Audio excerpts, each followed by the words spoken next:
It's the object permanence. If I can't see it, it doesn't exist. This is why my husband sends me photos of my son like all day, because he's like, hey, just remember you've got a family. And then I just put my phone on do not disturb because I'm like, I can't see this right now.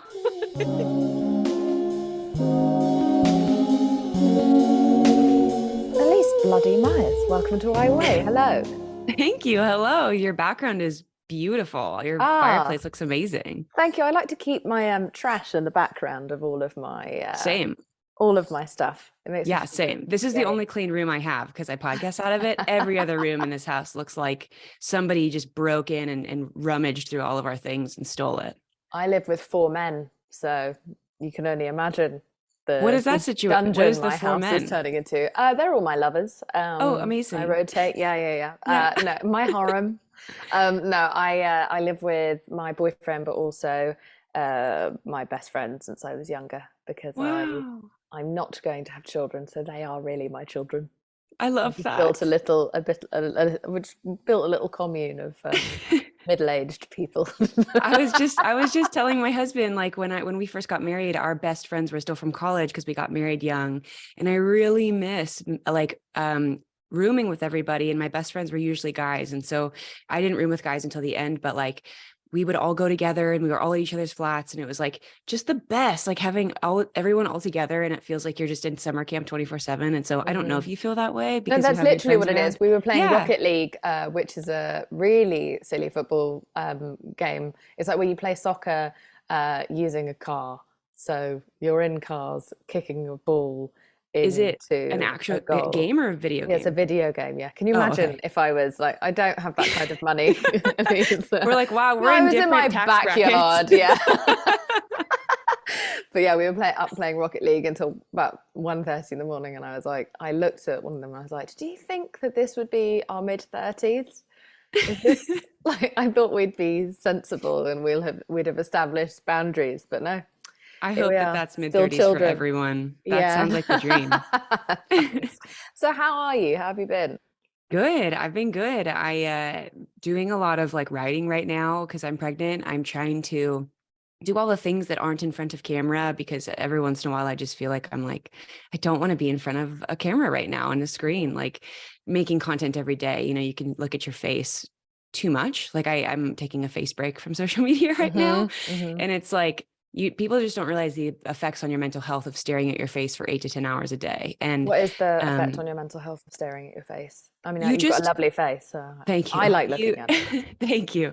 You just become you remove yourself from the image of your face. Like you don't recognize that you're looking at yourself anymore, and you start to like disconnect from the person in front of you, and you start to critique this stranger.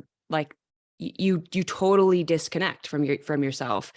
And it's helpful so you're not emotional about what you're editing, but it's not helpful when you walk away and you are still that person and you have now ripped them to shreds for the last 8 hours and then now you're taking them home with you.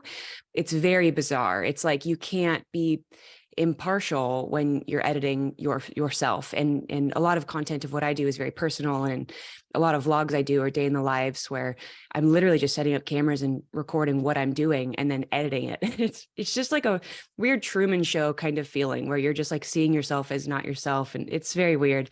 So yeah, you start to kind of disassociate and disconnect, and um it's not helpful when you go home and you're trying to be really mindful with your family and kind to yourself, because you realize you can't scrutinize yourself that way in everyday life. Like I can't look at my face when I'm getting ready in the morning, not editing a video and being like, God, there's so much acne and redness here. We have to fix it. You know, or like not, I don't fix my video, but like, you know, color correct or like just all of that. It's, you start to see yourself as not a person. And so, um, yeah, taking breaks every once in a while where I start to do things and edit things that aren't around me, like it aren't around my face, but are like stories for the book or podcast stuff that is, we don't do video and things like that. It's really, really helpful for me, for my Yeah. mental health. Well, it's quite dehumanizing, isn't it, that we sell ourselves Yeah. in the way that we do. I think there are other ways to sell yourselves that maybe don't feel dehumanizing, but I feel like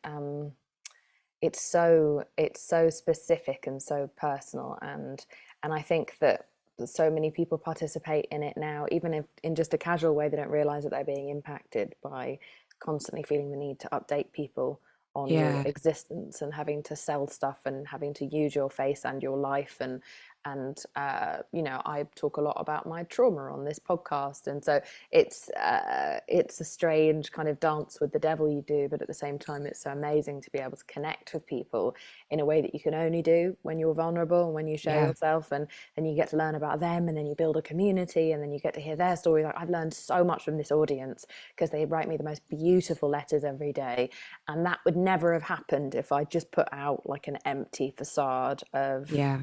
you know, get ready with me. And not to Yeah. say that's like bad, but that just wouldn't have led to the connection I have now. Yeah. I So, honestly, I think that that's what's really unique about what I do and the audience that, or the community that I've built around my content, is because it's so genuine to myself and because I am so vulnerable in it. The immediate response from people, whether it's online or letters or in person when they're meeting me, it's never light. I never run into somebody in public and they're just like, high five, Elyse. Like, you're so funny. I love what you do. yeah. It's like, it's an immediate like soul connection that we have, that they feel like they have to me, that there's no boundaries, and which is, it's beautiful because it means that my content has allowed them to like drop things in their life and to process things. But in the presence of me, I'm not emotionally capable of taking that on and handling it because I don't know this person the way that they know me. And Mm. so that's really interesting. This, like, the idea of like sharing myself, and it is so one-sided, but it doesn't feel one-sided to the people consuming the content, and having to kind of reorient myself every single time I interact with somebody that follows me and enjoys what I do. And that is something that I did not expect, because I hang out at home all day alone with my family. So it's like, I'm not in public a lot. And then when you are, do you feel that way? Like, because you're so Yeah, I open? definitely do. I definitely do. But I think I'm less personable than you are. I think people who listen to my content or who watch my videos think one of two things: either that I'm going to be like an unfriendly, ranting monster who just wants to take down the patriarchy 24 hours a day. That's definitely like the headline version of me that's been created by the media. Oh, that Or sucks. people who listen to this podcast, that's sort of fine. It's kind of nice. But because a lot of really annoying people leave me alone, therefore. But also, That's fair. people who listen to this podcast expect a slightly awkward weirdo, and so people approach me accordingly and are very careful and very kind and Mm, gentle, and I enjoy those little interactions, and I think I'm able to because I leave the house so rarely. yeah. So I'm sort of ready for it when I do leave the house, but it's really 98% of my life is lived in my bed. Is So that because on purpose? Is that for a yeah, reason, or you it's just because enjoy it? I'm not very well, and I'm extremely lazy. So, and Okay. I'd say it's lazy 60%, 40% not feeling very well. I just love Okay. my bed. I make all my content, edit all my content, do everything from my bed. Wow. I've never spent money on furniture apart from my bed, where I was like, right, I'm gonna nail this because this is where I'm gonna live out the rest of my years. Honestly, isn't it something like you spend like 60% of your life sleeping? Isn't Hmm. that like a stat? So like it Yeah. makes sense to, So for me, I'm like at 85% yeah. at this point. But yeah, no, I definitely relate to what you're saying. You mentioned the Truman Show aspect of it, which is a way that I think I hadn't looked at your life or people who are like you who vlog. Um, what was it that made you want to start putting yourself out there in that way that was so kind of just raw and explicit and relatable? Well, I started honestly in probably the deepest or the darkest season of my life on accident. It was like 6 months after I had my son. I was like dealing with some very serious like postpartum depression and anxiety, and it was debilitating. It was like I was a shell of myself. I did not recognize myself, and I was taking care of this human being that relied on me 100%. And my husband worked, and so I was working like full time and taking care of our son, and I was dead inside. And it was like the worst I've ever felt. And I've talked about it a little bit, but I didn't prepare myself for postpartum depression and anxiety because I've struggled with depression and anxiety my whole life. I don't actually know very much Yeah. about it. I know it exists. I know that friends of mine have had it, but Yeah. if you feel okay Yeah. delving It into it, I think a lot of people would be interested to hear it from someone else's perspective. totally. It's so I always saw it before I experienced it as postpartum was the time that it happens, not the type of depression and anxiety that is happening. So I always thought like, yeah, it's depression that happens postpartum. So it's going to be the same thing. You know, you're just a little more tired. But when I was in it, it was truly this like when I had been depressed before, it was I had no hope in it. But then postpartum was like, you feel even like angrier because you don't want to feel this way because you're taking care of a newborn. It's like elevated in a way where all your focus goes on this person, that the way that you feel is so bad that like you feel even more guilty because this person relies on you, and they're not an adult. Like they're not your boyfriend or your husband or your partner or your friend that you can walk away from and be like, hey, I'm not feeling well, can I like reschedule this coffee? It's like, whether you feel good or not, this person needs you to feed them, put them down, give them a bath, like hug them, make sure that they're not crying, like give them everything. You are And their they're everything. absorbing, right, your emotions, Yes. and they're learning from Yes. you. And so then you're like terrified of what they're absorbing. Yes. And any bit of control that you have and like bodily autonomy that you have when you're regular depressed, and I'm not like comparing these two, that like one is not worse than the other. They're just so different. Like when I was regular depressed, like I had bodily autonomy and control over my life, whether it felt like it or not. But then with postpartum, it was like there was just there was no landline that felt hopeful enough, if that makes sense. And I was trying to not tell anybody because you feel like you're the only, I mean, I was the person taking care of my son. And so if anybody knew that I was having these like horrific, not real thoughts, you know, like I was like, my son's going to get taken away from me. Like it's not, but it's not real, you know, it's intrusive thoughts that are so far beyond like what you would actually do. And so it was just a lot of like trying to reconcile, like, is this me? Is this depression? Is this just being tired? And then trying to be honest with people. And so I felt like I was forgetting who I was, and I was very alone and very isolated. And so to go back to your question, I started making content purely for me. I did not think anyone was going to see it. And I started sharing stories about my life. So I was telling stories from college and my childhood, and I was genuinely just doing it as a way to remember who I was, because I was like, I know she's in there. Like, I know she exists still, and I want to like be her again. I want to enjoy my life. And my son deserves a mom that wants to be alive and enjoy their life. And my husband deserves a wife that is present.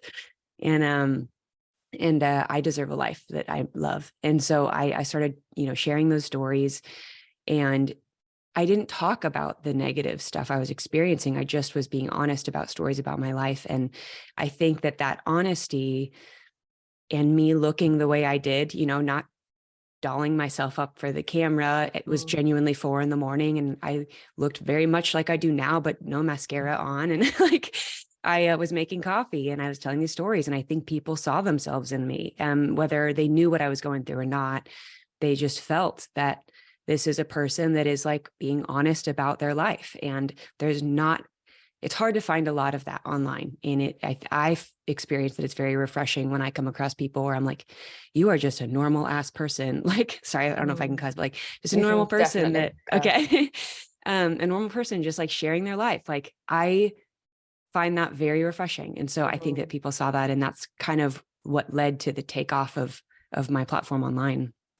Wow. And do you ever feel like, fuck, I can never close the door now? Or do you feel like a sense of autonomy of, I've given a lot, I've said a lot, and it is my right to keep certain things for myself? I just wonder I, because a lot of people I know who have kind of risen through the YouTuber or even TikToker phase suddenly feel this sense of, how do I ever regain authority as to what's mine? Yeah. I mean, I've been very careful from the beginning simply because boundaries and like feeling safe have always been something that I hold very like high in regard in my life. And I want to make sure everybody in my life also feels safe. So, I have always been very careful with what I share online, where if you notice, a lot of my stories are a mix of things that, excuse me, sorry, I'm just getting over a cold, a mix of things that are just only have happened to me or have happened with me and one other person that I've asked permission or just completely like removed their real details of themselves out of the story. I don't I don't share my son online. Me and my husband are very careful about what we talk about within our relationship. And so I've set that parameter very early on of like, I share what I want to share and all of it is honest, but I'm not going to open up doors to my life that feel like are personal, because at the end of the day, when you do share so much, especially such explicit details about stories that have happened to me and my inner monologue, they're like, it's very personal. You have to have parts of your life that are just yours, like without a camera around, and relationships that aren't being documented. And so that Yeah. it keeps me feeling very regulated. It's also very important given like how as soon as you start to rise the way that you have and you're a woman and you're bright and you're authentic, people start to scrutinize Oh man. every single fucking detail of you. Yeah. And it's been wild to watch from the outside when it happens to other people, including my watching, you know, what's going on with you, where all you're doing is just telling your truth and being yourself. And people feel the need to have an opinion on that. Can you talk to me about what that's like for your mental health as someone who has, you know, gone through things with anxiety or depression and who has things that you're juggling emotionally anyway? What is that like? How does it Yeah. feel? Well, it's funny. I look back on early interviews I did like first few months, first 6 months, and I would get like people asking me, what do you do about the negative comments? And I was so naive. I just laughed because I was like, the community I've built is so nice. Like, and it is like 99% is like the nicest Mm-hmm. people you've ever met. And I'm like, I just don't get a lot of hate comments. Like, there's not a lot to really like say about. I'm just, I look back and I'm like, oh God, Elyse, you were so naive and wrong. What's People, changed since then? well, people just like the number one thing that really gets to me is like you can just dislike me. You can see my face and be like, God, I hate her so much. Just like get off my feet. Like that I can't control. That I'm never going to be liked by everybody. It's when people hear a story of mine and think I'm lying or think that I'm like exaggerating it for a view is like so crazy to me. Because if you knew me in real life, like I would never sleep at night. I one time got a detail wrong that I realized was wrong like 6 months later when somebody brought it to my attention that was not even a detail important in a story. The story, like it didn't change the end results of the story, but it was one detail. And I was like, I had a full on like panic attack about it. Cause I was like, oh my gosh, this person thinks I lie. Like I value honesty so much that it's the idea that I would make up stories like this and then add pictures in that have nothing to do with it just because it looks like it proved the story right, like is so crazy to me. And Mm-hmm. I've always struggled because of the way I was like brought up in my family life when I was a child, like learning what was true and what wasn't has always been something very important to me. And so when somebody thinks that I'm lying, it's just basically the most misunderstood I could feel. And I can't explain myself because I'm not going to respond to every single person that's like, you're lying, you're making this up. And so I just have to sit with it. And you just have to like accept that and know that somebody on the planet thinks that about you. And it's that to me is what affects my mental health the most. And makes me feel like I just want to like throw my phone into a lake and like never make content again. Yeah, yeah, I feel the same way. I feel it's the only thing that bothers me. I get so much shit from the left and the right about social politics and policing whether I've said everything perfectly and policing whether I look perfectly, and I don't give a shit. It doesn't bother me at all. But the amount of people who I'll just say a thing that happened and they'll be like, that didn't happen. Oh my and God. and they have no idea and they don't know me and they never met me and it literally just happened and I have witnesses and they're just like, no, it didn't happen. And it is a thing that people who aren't in the public eye experience all the time, that women especially deal with constantly. We have been groomed to not believe women, right? We have been groomed to think of women as manipulators and liars.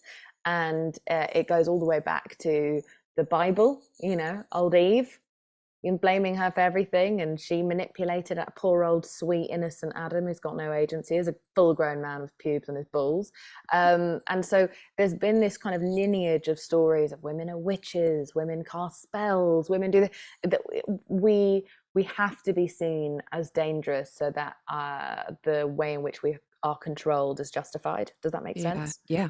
That we can't be trusted, so therefore we must be caged. Yeah. And yeah, that's genuinely been like my experience, even when what I talk about isn't wild. Like I had a story one time where I had my hat on and it was my merch hat, and I just launched merch for the first time, and I didn't know how to tell someone that it was my merch because that sounded so ridiculous coming out of my mouth that I would have merch. I wanted to like vomit every time I tried to say that. And so they were like, "That's a really cool hat. Where'd you get it?" And I was like, "Oh, it's my hat." Like trying to be like, I'd made like it's my designed hat. I just kept saying out loud, like, it's my hat. Like, like I own this hat. And he was like, okay, like that's fine. And like that was basically the point of the story, was that like I could not get out of my mouth, like, this is my merch. Happened in an Apple store. This guy came forward, was like, yeah, this happened. I took a photo of her yeah, anyways, whole story. And someone's like, that never happened. That's so ridiculous. And I was like, the most ridiculous thing you've ever heard is that I told someone it was my hat. Like that's the craziest story you've ever heard. Like, it's not even like stories that are out of this world. It's just the fact that someone cannot imagine someone remembering something that happened, articulating it in a way that makes sense and is entertaining, and then like people liking it. Like, I don't know if they just think that like no one would like this. It's not true. It's so weird. I think part of it comes from the fact that if we have been programmed to not believe women and not trust women and kind of not like women, when you find yourself liking a woman for a sustained period of time, you're like, something's wrong with me, I've missed something's wrong with her, how is she doing this? Yeah. How is she doing this? Why is she having success? Why is she popular at school? Why is she popular? What is this? It still comes back to a form of like a social witchcraft. Yeah. What is it about her? She can't possibly be this authentic. She can't possibly be nice. Like what's the catch? Where's the catch? Where's the catch? Oh yeah. That's like everything to do with a woman is like, she's only wearing makeup because she wants this out of this person. Like everything has to be calculated with us. Yeah. It can never just be that we are being. Yeah. And it can never be that we are just trying to have a nice time. Everything has to have a bigger design of what we can steal, predominantly from men or from each other. In your career, like, where did you decide that this was not worth your time, or do you still struggle with letting that kind of stuff go? Well, I mean, I've spoken about it on this podcast before, so sorry, dear listeners. But in 2020, I just got accused of lying about literally everything about myself. It was really weird. And I mean, from my sexuality to my health to all of my motives and everything I've ever said, like everything got torn apart and ripped to pieces. And I got ripped to pieces, even though I had witnesses to everything that I was talking about, and I became suicidal from the kind of global gaslighting. And once I recovered from that, I was like, oh, you know what, actually it's not really my responsibility to be believed or liked, and the people who are smart will understand and resonate with me and will be able to see my authenticity. And it's very much a matter of like, the people who don't mind, what was it, the people that mind don't matter, and the people that don't matter don't mind. Yeah, wait, it's finished. Can you say it properly? The people that mind don't matter, and the people that matter don't mind. Yes, that's exactly it. And so I can never get it right. I don't know why I keep trying to say it. It's so embarrassing. You're just trying to like redeem yourself every time. It doesn't work. Yeah, it's so frustrating. But yeah, so I think I came to a point where I was just like, oh, you know what? This is actually like, I think it was a period of me starting to investigate the greater pattern of the way that we treat women, and that all that's happening to me is that I'm a lightning rod that is showcasing right, the world, how the world is treating me is just a bigger, more amplified version of how women are treated in every area of their lives, at every level, in every country, in some way. It can either be at school, in the office, or whatever, in the workplace, in the street, in the supermarket. I am just being amplified as an example of all of the vicious ways in which we show hatred and control and gaslighting towards women. And I was like, oh, you know what? This isn't actually personal. This Mm, isn't personal. Like, I'm not even a human being to a lot of these people.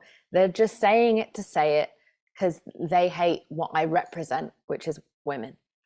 And that's so, a really good way to look at it, being like, I'm a yeah, lightning rod and I'm an example of like what's happening to women everywhere, because it's hard to not feel personal. Like it's yeah, personal in that moment, but that's really good. it's really not personal. It can't be personal because they don't know me and they weren't fucking there. So Yeah. it just can't be personal. Yeah. And it set me free. And then I was like, oh, okay.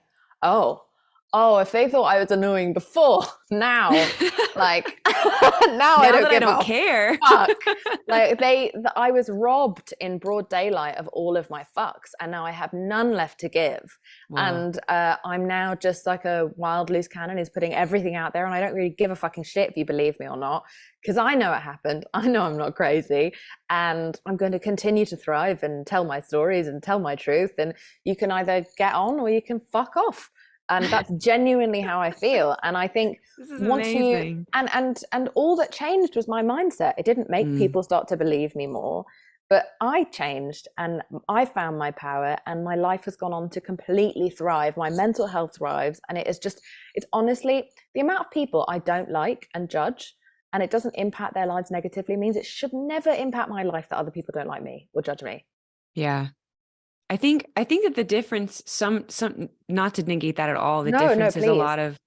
a lot of the times the people that you're silently judging and not liking, you're not making content about them so that they see Yes. it, so that they feel Yeah. horrible about themselves. Like, No, of and course. But I all I think that mean is that's what's that, hard. But no, I totally agree with you.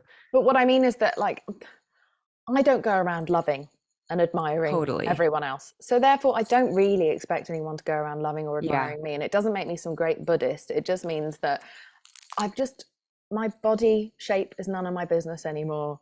My skin is none of my fucking business anymore. And how I come across is none of my business anymore, because I can't Mm, control someone else's perception of any of those things. yeah. And now that I've come to terms with that, and I think that's a 30s thing, I feel free. Yeah. That's really good. I'm just taking notes over here. Bless you. This is Um, amazing.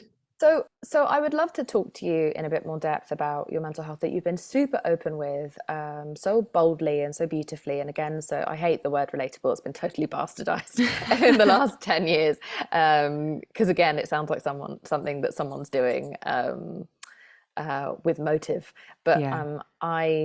I find you deeply relatable and enjoyable to watch. Can Mm. you talk to me about your mental health journey then, aside from the postpartum depression?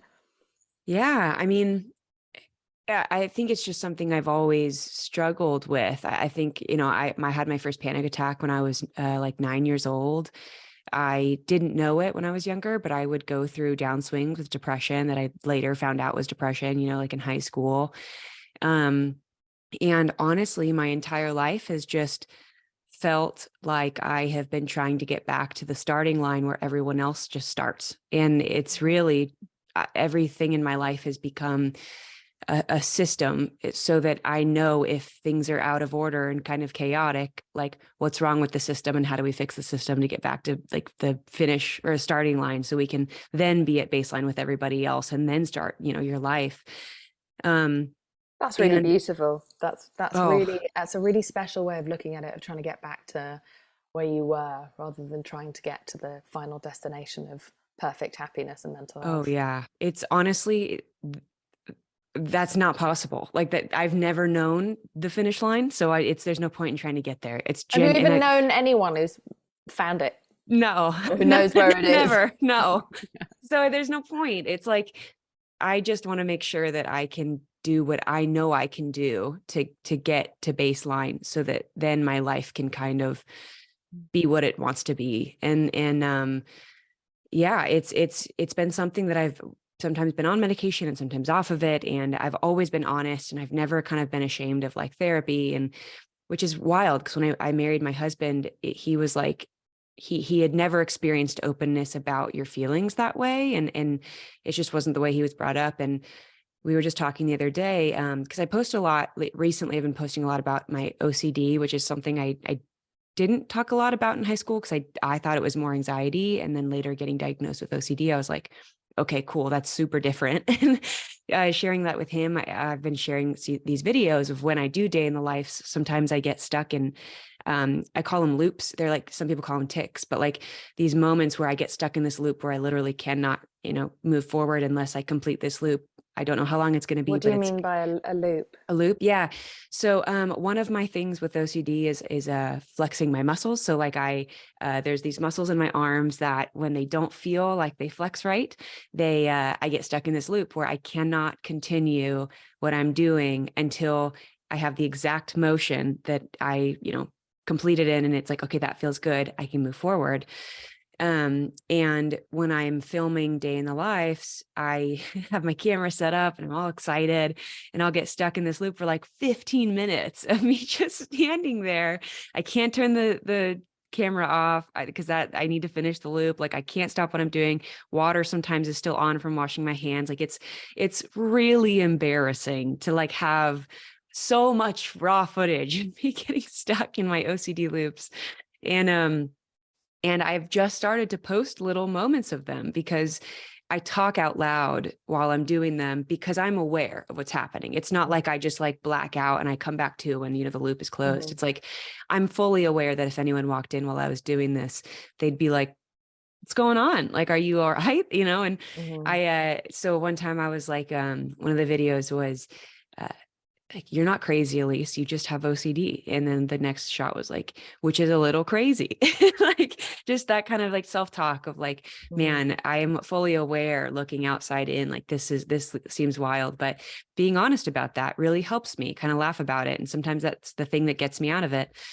And yeah, And do people accept that, or do people say this is staged for attention? Like, oh, people have all kinds of opinions. I've never gotten it staged because it looks very like uncomfortable. Like it's uncomfortable to watch, And so, I mean, maybe I try and stay out of my comments on YouTube as much as possible, but, YouTube I is just wanted like, to know because oh yeah. it's such a vulnerable thing. And I was like, I Yeah. wonder how, if people are being scrutinizing your stories. Oh yeah. Most of the time people scrutinize the fact that I'm posting it at all. Like a lot of people are like, this is not helpful. Like this is weird. Like, why are you posting this? And then you get like 90% of the comments from people that are like, this is my exact type of OCD and I have never seen it in anybody. I have tried to explain this to my family my whole life. Like I have people that say they send my videos to their moms and are like, this is me. This is what I've been experiencing. And like my whole family's telling me I'm a liar and this is it right here. Like it's so like life-changing for me to see those responses that I keep doing it. But I was just, talking to my husband saying like the fact that I post those and people see themselves in it is like so validating of like, yes, this is why I do this. And this is why I'm embarrassed in that moment. And this is why I let people in. And, I've always felt comfortable doing that, but now with millions of people watching, it's just a continuous like check-in with myself of like, am I comfortable doing this? Am I comfortable sharing this? Because I had somebody when I was starting really early on say, if you don't want to talk about this 17 million times in front of 17 million people, then I would not let it come out of your mouth because you're going to then do it over and over and over again. And I was like, okay. And that's 100% true. I have known that to be true since the very first day I started doing anything in public, just in general. Yeah. And so I'm careful about letting people in. And when I do, it's like, I know this is going to be something I'm going to talk about till the day I die. It's going to be printed on my tombstone. It's also ADHD that you have struggled Yeah. with, which isn't to do with mental health necessarily, but it can impact your mental health. Can you Oh, talk to me yeah. a bit about that now that you've opened that door and I'm going to be Yeah. part of the floodgates? Great. Yeah. Oh my gosh. Yeah. ADHD has been something I've had since I probably was born, honestly. Can you explain what that is, just for Yeah. anyone who might be new to it? Yeah. So there's ADD, there's ADHD. ADD is just attention deficit disorder. ADHD is attention deficit hyperactive disorder. And it essentially is like this like inability to focus, but with the H added in there for me, it's hyperactivity. So those kids that you thought like you just like fed a bunch of sugar to and just like couldn't calm down, or like tying shoelaces in class under like desks, like that was me. And it truly made me feel like I was the biggest inconvenience my entire life. Like I have felt like I am just like the root of everyone's problems around me. Like that is what I like internalized. And if you see behind me, I have a treadmill desk. Like I don't work unless I'm walking. I used to pace when I first had my apartments. I was a web developer and I had my laptop and I would be coding with one hand because I would be holding my laptop with the other and like pacing in a room. Have fun for your downstairs neighbor. Oh, I know. Luckily, I was in the garden level, so it was like right, like Otherwise, bottom. it's like living under Yeah. Jumanji. Yes, I know. Go on. But I actually picked the first level apartment for that exact reason. Like that is like how like deep this like insecurity goes in me. So yeah, like when I was in school, the first teacher that I ever had that accommodated my ADHD was I would rip paper up and I would make huge messes and I would be super like distracting in class. And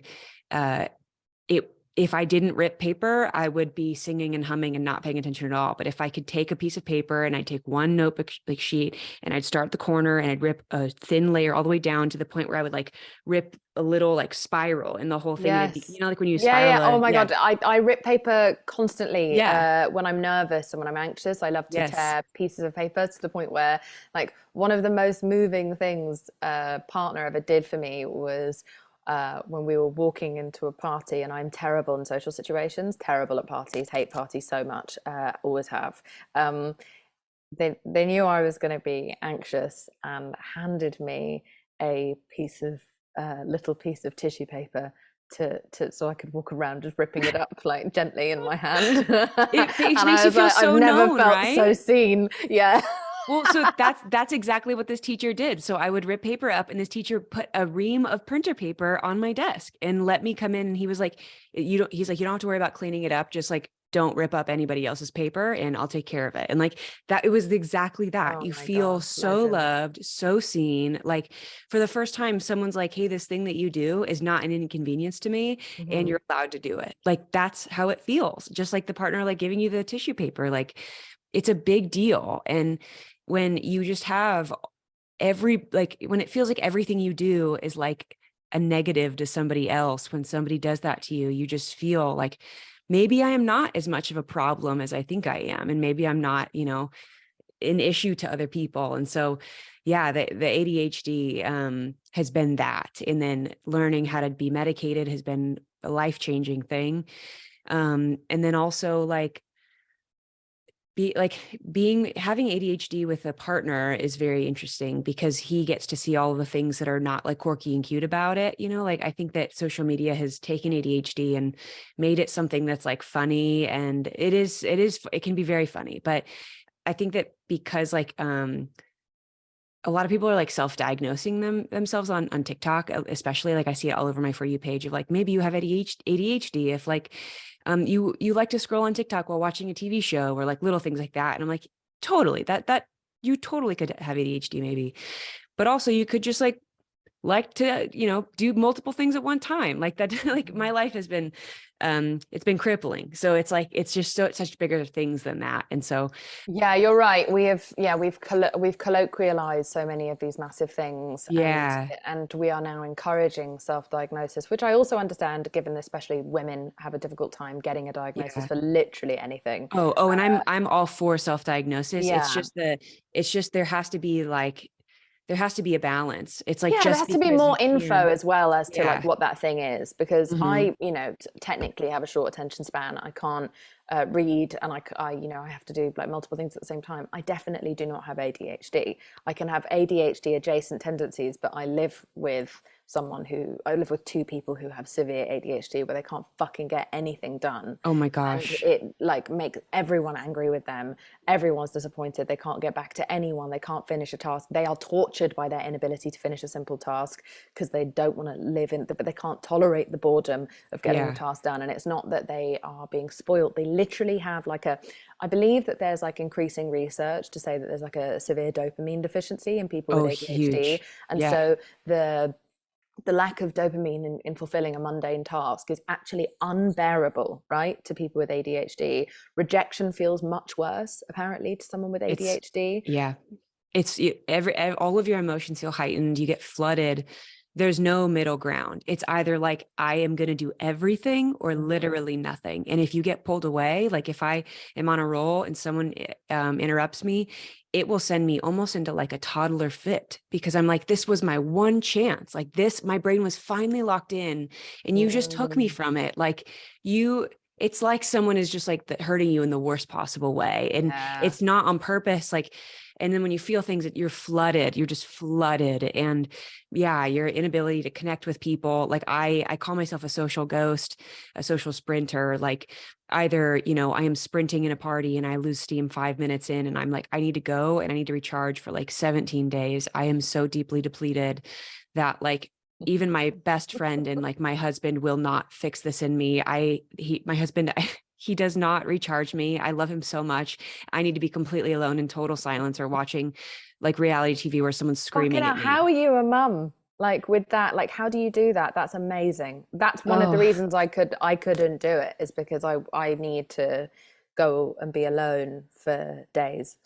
well, I work. So I'm not a stay-at-home mom. I tried it and it Mm. was the worst experience I've ever had. I love my son so much and I was not built to be a stay-at-home parent.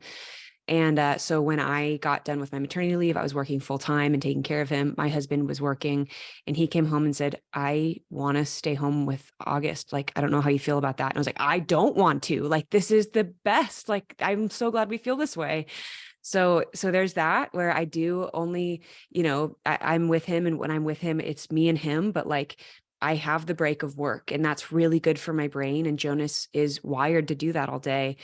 But honestly, it's a lot of being really honest with myself and not feeling like I should be feeling any certain way. Like I struggled with Mm. that the first year of him existing, is like, I should want to be here right now. I should feel happy. I should like be able to be home 24/7 with this person screaming at me and abusing me like a baby, not a like they don't have any emotional regulation. And you shouldn't. Nobody should do anything when they're a parent. It's only what works for you, and letting go of those And expectations that's are important. yeah, that's best for the baby as well, because like a happy parent is only going to Oh be yeah. like better for your own mental health as the Oh child who's yeah. around that. Like this like obsession with making mothers be martyrs and go against all of their natural instincts as to what they need to do to self-preserve. It means that someone's running on empty, and then unable to really give that baby, what they want to give the baby. It's Yeah. not fair. Another thing with ADHD that I think is a kind of unsung struggle, from what I understand now, living with people who have it, is the misunderstanding that people have about you, that it's a moral failing, right? I used to Mhm. think that they had a moral failing. Like, that's like, how the fuck can you focus for 17 hours on this, but you can't Mhm. make a cup of tea, or you can't write back to this person about the important thing that our like mortgage depends on, or whatever, like, Yeah. because we all live here together and so we're all responsible for stuff together, Yeah. and someone drops a really important ball but then is able to focus on a task unendingly with perfect focus. I Yeah. didn't understand hyperfocus. I didn't understand hyperfocus can also happen even in ADHD. Oh yeah. And It's so I used to get mad in a way that now I don't. I recognize that, like, oh, it's because this task is boring and you aren't being a brat. You yeah. actually have like they're all on medication now, which has massively helped for Yeah. dopamine regulation. But Jesus How are Christ, it must be really, it must, I have so much more empathy now that I understand it, and I deeply regret not having understood it before. I think that the hardest part, especially for me, the biggest downfall that affects me and my life is the relational aspect of it. Like I function in relationship very differently, almost like an alien compared to other people. And it's really hard. Like it's really hard, to be fully honest, to maintain any type of relationship. I do not get back to people. I do not text them back. I really struggle with my emails. I never answer a phone call. If you give me a voicemail, I'm never going to hear it. Like I have to have people that I trust and feel safe with text me to let me know that someone else texted me. I really, really struggle with it. And for people It's so that funny. don't, Yeah, yeah, literally, my boyfriend is one of those people who's got the severe ADHD, and whenever people are like, "Just get back to me," I always say, text in caps lock, and he will respond to you immediately. Yeah. He People have to does. text my husband to text me. So if it's really serious, they'll text my husband, and Jonas will call me and or text me and be like, "Hey, can you go get back to your mom? Like, she needs to talk Yeah. to you." I'm just like, Yeah, dear God. I'm everyone's port of call Yeah. in all of these boys' lives. Like, everyone's mother has my number. They're in my DMs. Like, Yeah. It's a nightmare. I am like, honestly, I have like I moonlight as just like their assistant, Yeah. communications assistant. That is the life of loving somebody with ADHD. It's like you become this person whether you wanted to or not. It's really hard, and it's very honestly like, thank you for doing that, because I wouldn't have relationships without Jonas carrying the burden of a lot of that emotional work. Like, I just wouldn't, and I would be genuinely okay with it, which is very bizarre to say. I love being in a relationship with people, but the fear of it is so crippling that I would rather just not have one, like with somebody, like be a friend. I would rather not have a friend than have to maintain a friendship, which is so hard for me, because then I get depressed and lonely, and I wish I could. And that's where that like shame and that shoulding on myself kind of happens. But you have to surround yourself with people that know you, like really know you, and can make up the difference, because they love you. And that's a really important thing. I did the Jesus thing, which is a sentence I don't say often in any context, but I was like, he fucking knew 12 people was the most people. 12 people, 12 apostles, 12 friends. I was Yeah. like, 12 friends is at best the most I will ever be able to manage. I've got two, and I'm like, I don't know if I can do it. Yeah, but a lot of mine are on the other side of the pond, so they don't have Yeah. time to call me either, so it's perfect. But like, that's why I live with my friends, so Yeah. that because we're all fucking useless, and we'd never see anyone ever again. And Yeah. we'd all have beards that start under our eyeballs, that just sort of grow out of our eyeballs, and we'd never, like, just like Howard Hughes, just long toenails that curled into themselves. And so living together was the only way that we could guarantee that we would all be social and see each Oh other. yeah. It's the object permanence. I say, if What's if I object can't see permanence it, again? Oh yeah, if I can't see it, it doesn't exist. yeah, So yeah. it's really, that is how I operate. That is my whole life. People, things, money, jobs. If I cannot see it right in front of me, it doesn't exist. And Oh it no, is even my bad. boyfriend, as soon as he Yeah. leaves the house, like, he's dead to me. He Yeah. is dead to me This until he is, comes back, and then I'm like, oh my God, I love you, you're so hot. But yeah. while he was gone, I had no idea who he was. Yeah. This is why And my husband sends me photos of my son like all day, because he's like, hey, just remember, you've got a family. And then I just put my phone on do not disturb, because I'm like, I can't see this right now. it's kind of helpful for us because we don't have children, that he goes off and he tours, and I go off and I Oh yeah. film, and we don't like struggle immensely with it, because Yeah. we are able to just Because you can. well, we forget the other one exists. Like, we have two different types of neurodivergence that Yeah. mean that we both just cut each other out of our lives. There was a It time in hasn't my led life where to I could do cheating, that. which is good. Yeah. But it's only been 8.5 years. You never know. You never know. No, Knock but I on just don't wood. want. I don't want anyone. I just want to be alone. As soon as I'm alone, I just want to stay alone. I have no craving for other people, and unless you are thrust in front of me, I have no I could not interest. relate I anymore wouldn't. to that. Yeah, yeah. It's I so could funny, and not. then people think you're cold, and you're not Yeah. cold. And then you're so warm when you see them, and they can't. They can't. What's the word? They can't relate that, I guess, to No. the person who is then Ignores them. so distant and ignores Yeah. them, and when they first walk in a room, looks at them like I've never met you before. And how do you reconcile that? Well, so I have two best friends, and we have a group text, and I feel safer texting the group text than I do them individually, because again, just people scare me.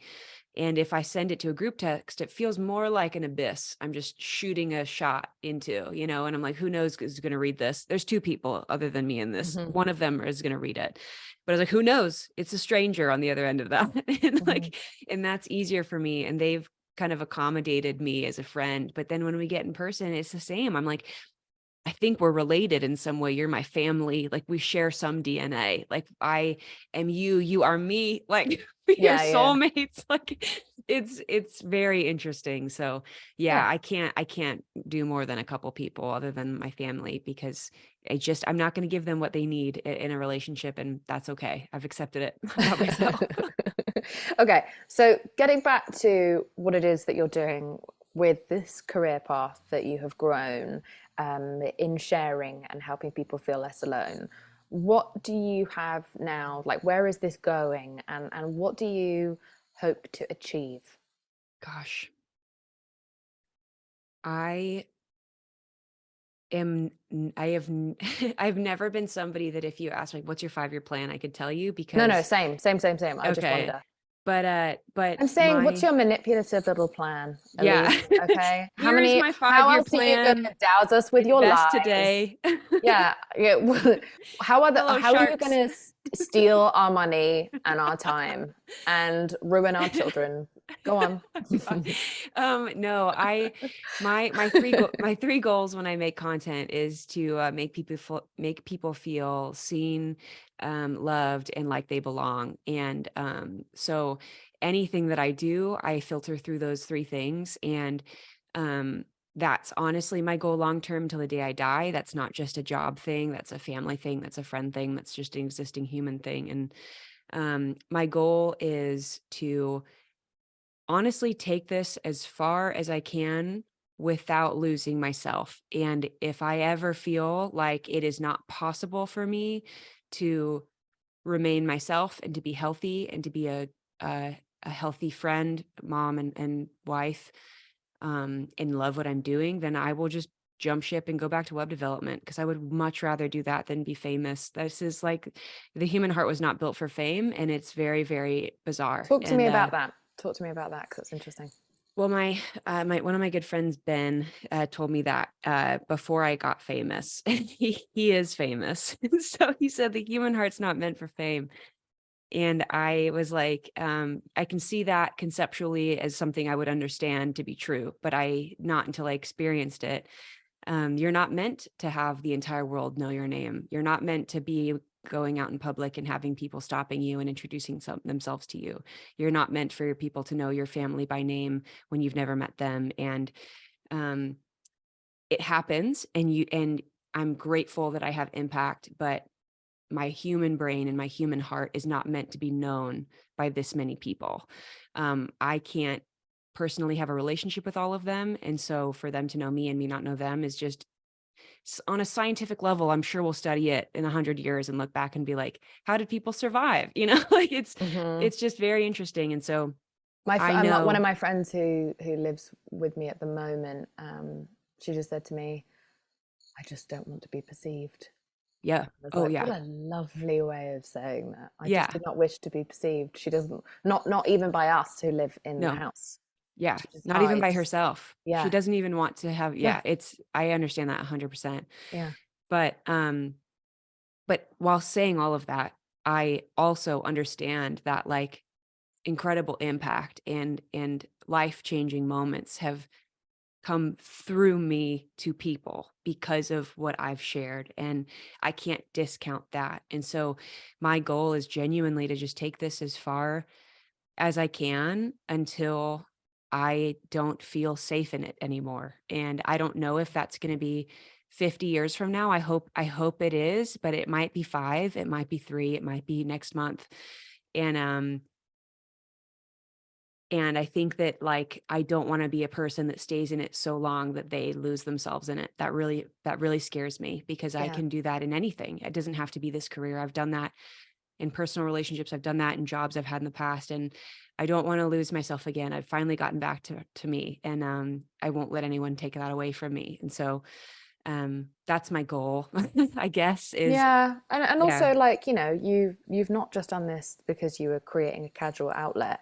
You've continued on because you can see a gap, not just in the market, but a gap in our sort of social infrastructure, in which there aren't a lot of people, especially women, feeling like they can be themselves, they can be yeah, raw, they can go makeup free or filter free, they can let their curly hair just Yeah. exist in freedom, even though I love curly hair and I fucking curl my hair to make my hair look like your fucking hair grows out of your head. And then I don't know, like my friends with curly hair want straight hair. It's just Oh yeah, it's we an hate it. We infuriating, hate the endless curly hair. like hyperloop of bullshit. But you know, people have opinions on your appearance Yeah. and the So fact that you many like opinions that I don't even want. I don't even have those opinions. I don't even have as many opinions about myself that you have about me. it's Like, actually how do really you, impressive if someone is able to outbully you, like yeah, in I'm the way like, that like we have bully you heard the ourselves way I talk so to well. myself? Like, you've said something I haven't said to myself. That is honestly impressive. I'm taking notes and using that later when I But hate people myself. feel like even you deciding not to wear the makeup or not to do your hair in the morning is like a bit in some way of you trying to Oh yeah. get attention or manipulate people. Yeah. It's so fucking insane. I Because if you saw did do yourself up, they'd be like, "Why'd you do yourself up?" 100%. I saw a video of somebody on an account. You know, those accounts where they are like the success to someone going viral, like their whole account is based on like teaching you how to go viral. Have you seen those? Yes, yes, yes. I just was scrolling on my For You page, which is literally why I'm taking a break from social media right now. I saw a video of me pop up of this person like green screening in front of my face. Like, here's how Elyse Myers goes viral every time. And he's like breaking what I do down onto like a scientific, like molecular level. And I'm like, my dude, you have put more thought into this one video than I have put into my entire career. Like, I have never consciously decided to do any of this. Like, saying like I don't do my makeup so that I appear more relatable. I don't do my hair. He said that I go and make my hair more messy and change my clothes.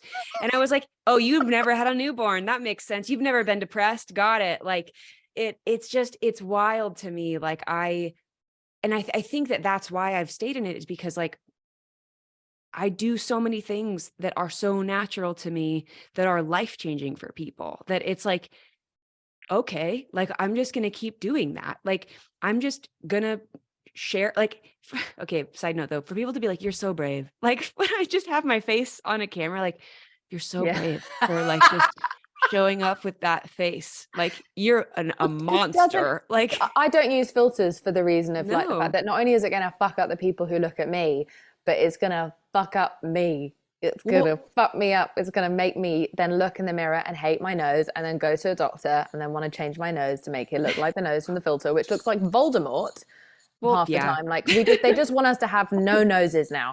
Women are zero not allowed noses. to. We used to not be allowed to have any fat. Now we are not allowed to have a nose. We are allowed two very small nostrils that have no hair in them, and like Which I've that is. tried and is so unhealthy. I'm just smelling everything and getting sick.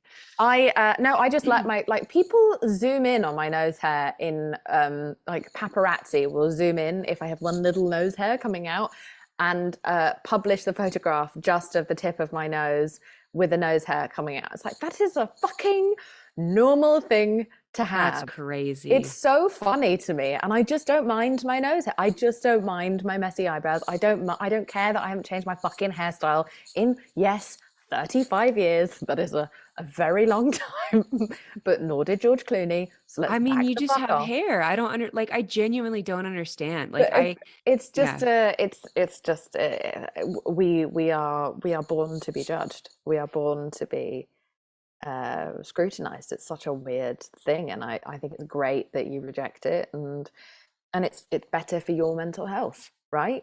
well, yeah. And I think honestly, it goes back to me just like, I really struggle with not being honest. And I genuinely, like, that's why I'm really bad at acting. I love acting and it's fun. But then the moment I get on a set, I'm like, these people know I'm lying right now. Like, like not the people watching Mhm. what I'm going to act in, but the people filming me. I'm like, they are aware that I am lying. Like, I really, so a filter, doing my makeup that wasn't already done, doing hair that wasn't like, I respect and love you so much. I didn't get ready for this physically in any way, like this interview. No, Like, it's fine. and but the thing is, it's I didn't get because, ready for you. I was doing something else this okay. morning. But like, if I were to, I would be sitting here thinking like, I'm lying to her right now. And that's not true, because I can go get ready for an event and I can look different in different settings. But that is more where it stems from me of like, I just didn't think about making this conscious decision because I'm just showing up the way I am. And for people to be like, that's radical. I'm like, well, I can keep doing that. That's easy. It's then seeing people that hate you because you look the way you do. It's like, Well, that's just me. I can't hide that. You just hate my face. Like I can't really do anything about that. No, I just really think if you hate anything, if you hate something about someone where they're not doing You something care too much. horrible, no, you just hate yourself. You just Mm, hate yourself, and there's so much hatred in you that now it's got no space and it needs to come spilling back out. out of you onto other people. And when Mm, you see parts of other people that remind you of yourself, parts of yourself that maybe you judge or don't like, then you feel the need to attack that because you feel like if you attack it in someone else, then you're able to attack it and mm. erase it from yourself. It's like you think it purifies you. It's why liberals fucking attack other liberals who make mistakes. It's why we all, like the right wing, attack each other. It goes into politics, it goes into social politics, it goes into school, the way that we treat, you know, anyone we deem to be weak or other. And that was always me at school. We just have a need to attack that always comes from an unhappy place. And I think the reason I know this is that I was a fucking hater when I was like 23, 24, 25. I was just talking shit about people publicly on radio, on Twitter. I was just being a total fucking cunt about like famous people, including famous women. And I feel so mortified that I used to do that. But I was like a miserable, mentally ill bitch. I was just a fucking bitch who hated my life, and I couldn't see that my self-hatred was just like pouring out on everyone else. I was just projecting. And now, as a much happier person 10 years later, it would not cross my mind to go and randomly write a mean comment or a snarky tweet or Yeah. a mean dehumanizing joke for the sake of the clicks and the claps. Like now when I am personal, it's because someone's done something fucking deplorable where they Yeah. aren't behaving like a human, so I don't feel like I'm dehumanizing them. Mm. I never come for someone who's just doing what they're doing and enjoying themselves anymore because I'm no longer miserable myself. Sorry, I that's my also rant. couldn't imagine having the time. I'm like, you must have so much I have the time. time. I have the time. I just don't have the inclination, and that's a really nice sign of like my own Yeah. personal progress. I was such a fucking cunt. I can't even. I had a whole blog of being a cunt. It was like my brand. I'm so mortified by myself. I I remain missed like that season of you. it was I awful, did and not. I'm honestly just like continuing to like try to be good in this world so I can like make up for my carbon cunt footprint. Did you? Sorry.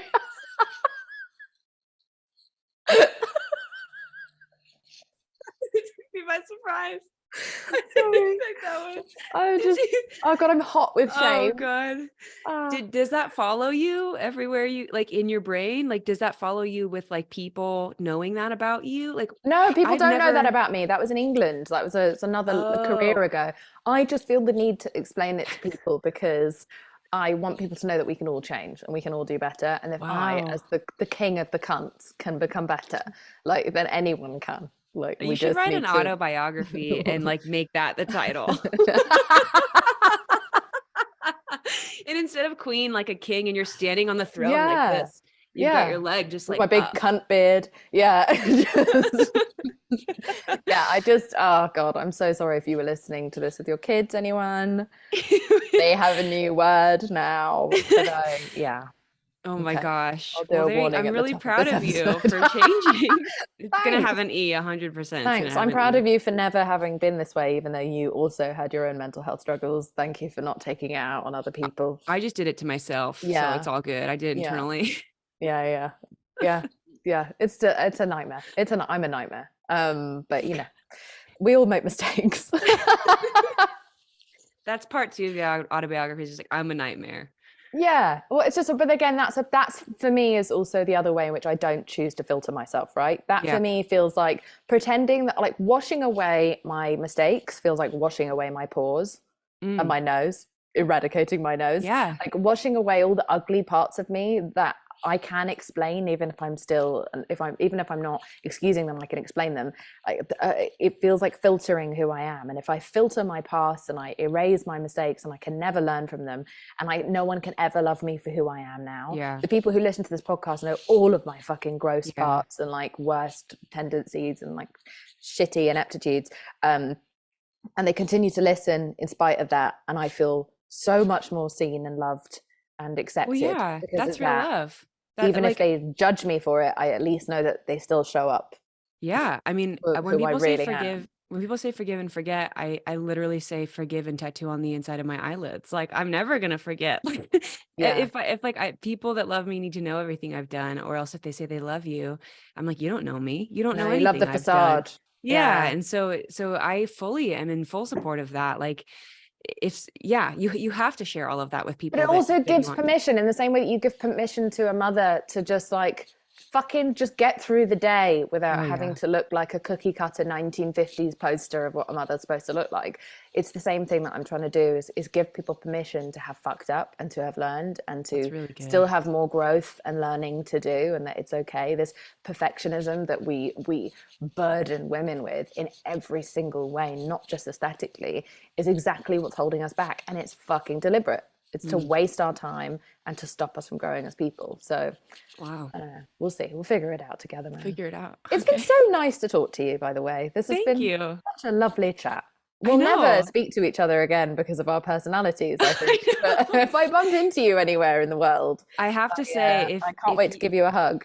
if you would have told me like 5 years ago that I would be talking to you casually, I would have been like, you are fucking out of your mind. Like, I just like I watched you on The Good Place, and you were my favorite character in that show. And um just me on my couch depressed as shit like 5 years ago would have never believed I'd be chatting with you. So this is genuinely very full circle in a very surreal Oh, way. that's so sweet. Well, I mean, look, I'm a massive admirer of yours, and I'm very happy to have you here. I think that the way that you put yourself across the world is very helpful, and I know it doesn't come at zero cost to you. I'm well aware that that's a sacrifice, but a lot of people really appreciate it, and I think it's very cool.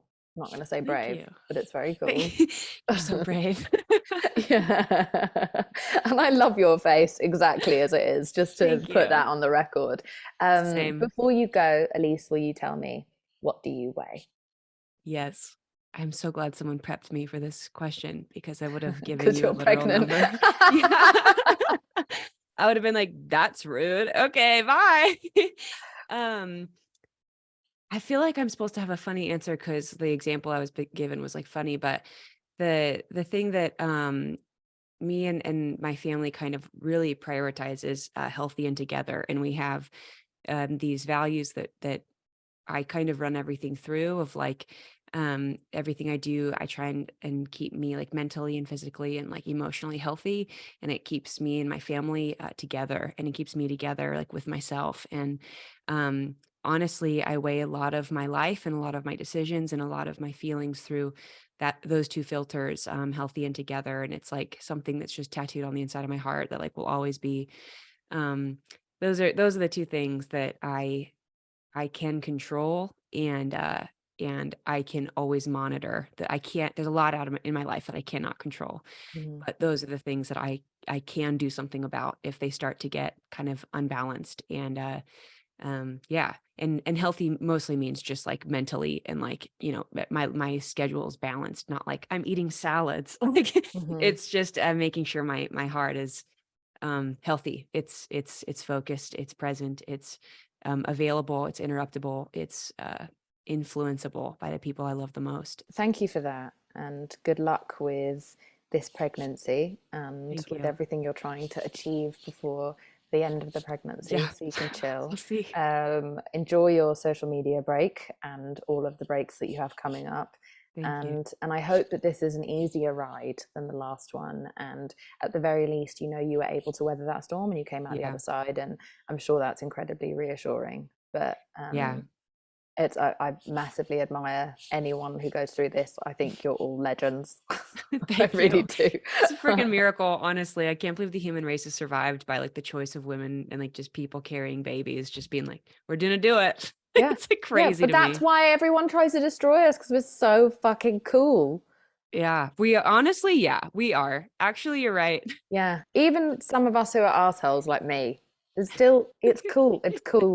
It's cool that we exist. We're Cool. very powerful, very scary, and that's why they tried to destroy us, because they're scared of us. Elyse, you've been a joy. Thank you so much for coming. Thank you.